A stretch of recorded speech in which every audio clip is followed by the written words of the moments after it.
Well, this is the whole thing about it. You know, the money side of it is that a lot of people, once money is involved, a lot of people start thinking, oh, you're only in it for the money.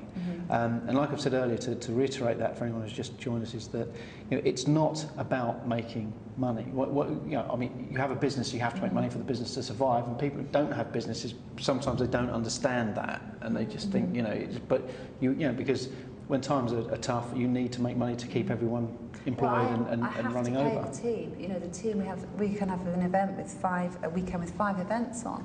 You know, that's going to cost me thousands of pounds. I have to pay. But everyone else watching here, and especially the ones who, you know, who will criticise you for making money out of that, I guarantee they work. Well, they take money for their jobs, and you know, there's no shame in that. There's a point where we all have to earn money. It's not just about the event though, Carl. It's not just about turning up at the location. What goes before it, the background, the organisation, the guest list, the categorising, everything that goes before that is a week's work. But I know that there's a point. I think it's down to your main structure of your company. For argument's sake, you have a company where it was born out of your interest and passion into the paranormal. Yours was born out of your interest and passion into the paranormal, and you've gone, you know, sort of completely different. Yours is just solely an investigative team that will go and get as much footage and what have you as they can from each individual place, analyse it and what have you. Whereas yours is a point where you will take members of the public to be able to do that to the best they can of that evening, and I think that because you've started off with that format, that what can we give the people who want to come on it, like yourselves, you know, you wanted to do this, you know, you started thinking, I'd love to do this, but how can I do it? Well, I'll have to do it myself. And you're giving people the experience you wanted, and that's the premise of your business. But there are people out there, you know, public events companies who will see the money that come, and let's face it, you could, if you were, you know, if you were unscrupulous, make a lot of money by having not 30 people, but having 100 people of one evening. They're all walking away saying, I'm never going to go there again. But once they've all paid you 20 quid each, you don't need them back, you just need another 100. Well, we went to Pendle Hill on Saturday night, and we did an event there with a gentleman called Simon Entwistle. And we had 30 people, and when I asked them to put their hands up, because we were going to do a workshop, and I was not going to let the people that have been with us before have to go through the workshop again, because it's a bit boring if you've done it more than twice, to go down and do an investigation in the cellar, 2/3 of those people put their hands up. They were all returning customers, and that really made me feel good. Yeah, you know, but that's what you get. That's what you get, and that's the people. It's not the people who criticise. It's the people who come back. That's the ones you do it for. It's the one of the things we always say when people, you know, sometimes when you get new psychics on any show that you do, especially when on television, you get. They can be quite down because of these idiots who just, you know, who've got nothing in their own lives, so they just try to destroy others. And they go on the internet and be really, really nasty. It's like being back at school, you know. And that's why I don't read forums, and I tell everyone not to read forums. We have a forum.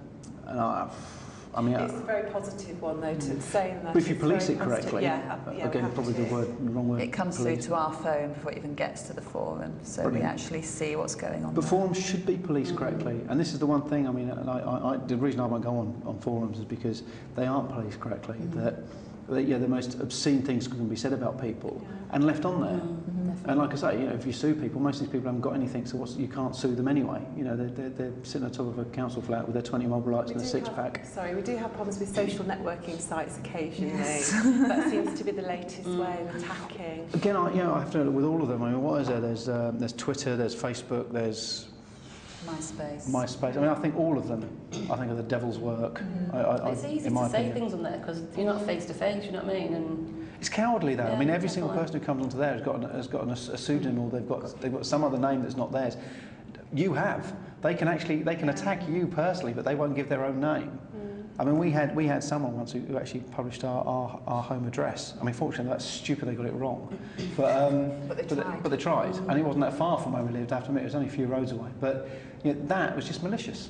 Absolutely malicious to try and get people. I mean, poor person whose house it was having people turn up at their doorstep day in, day out. I don't know why this particular hobby stroke business seems to attract it either, because if you were interested in scuba diving and decided you were going to leave the rat race and set up your own scuba diving business, everybody would say, oh, good on you, well done, you know, fantastic, living the dream, which is effectively what we're doing.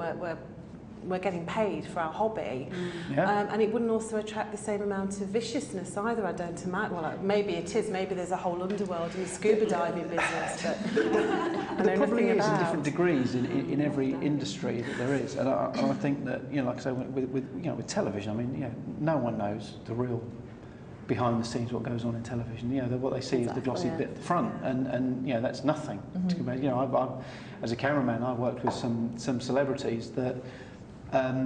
There was two that I actually, as a cameraman, refused to work with. They were that bad, but they were huge on I said that really straight. They were huge on TV. Yeah, and they were lovely. Everyone absolutely at home, they absolutely adored them. But they were nasty, vile human beings as soon as the cameras were turned off. But you know, so I think every industry has it, but I've just never known an industry so apart from each other than this one. I mean, we're all after the same thing. Exactly. We worked with David Hasselhoff on an event, and whilst that should have been a fantastic experience, and it was, the actual experience was brilliant, the aftermath of that, again, was so negative and destructive. Yeah, and the jealousy and everything else. I mean, we obviously advertised it. You know, it's good for our business, good for our company to say that we've done that with him. But now I just want to get rid of it because... I know, but it's wrong, isn't it, how people can make something so positive to make you feel that was so negative. Because at the end of it, you've got to think to yourself, it's a huge thing to get the Hoff on, you know, involved with it, and why shouldn't you? You know, I mean, crying out loud.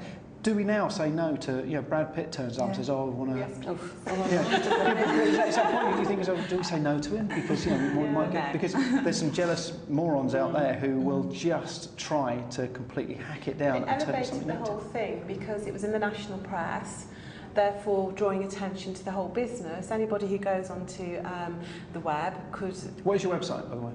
www.hauntedhappenings.co.uk. Cool. Right, I'll tell you what, we're going to come back after the break and talk about more.